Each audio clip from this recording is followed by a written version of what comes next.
Dernier film de cette sélection, car toute fin est inexorable, parlons d'Inexorable de Fabrice Duvels.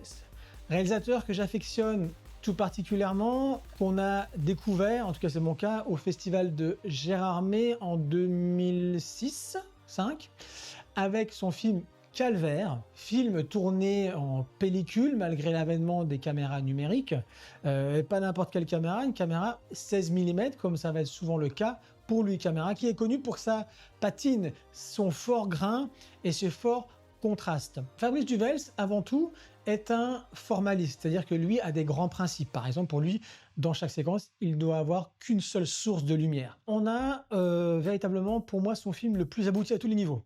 Formellement, et ça dès le début, avec un magnifique ralenti, le long de grillage d'un chenil avec des chiens qui sont en train d'aboyer, tout ça au ralenti.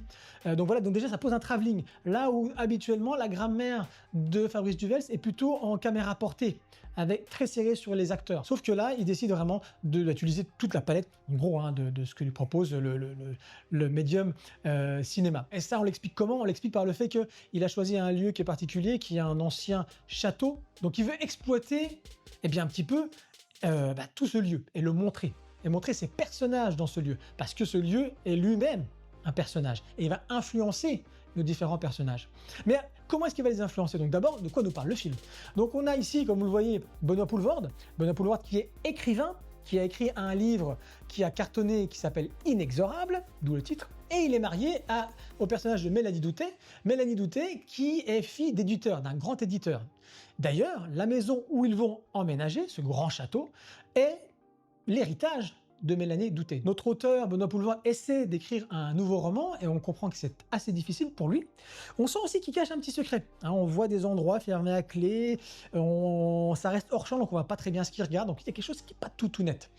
Et à un moment donné, on a cette jeune fille, jouée par Alba Gaia Bellucci, et là, au fur et à mesure, les relations vont se tendre et vont changer. Il y a ce côté un petit peu ironie dramatique, on en connaît un petit peu plus que les personnages du film en tant que spectateur, mais quand même, le doute plane sur ce personnage. Ce qu'on voit, c'est qu'elle est en train de nous faire une parasite. Pour ceux qui connaissent bien évidemment la Palme d'Or à Cannes, le film Parasite, film coréen, c'est-à-dire qu'elle rentre dans cette famille et au fur et à mesure, elle va faire éjecter les différentes composantes de cette famille. Si vous voulez découvrir Fabrice Duvels, voici la porte d'entrée, l'inexorable porte d'entrée.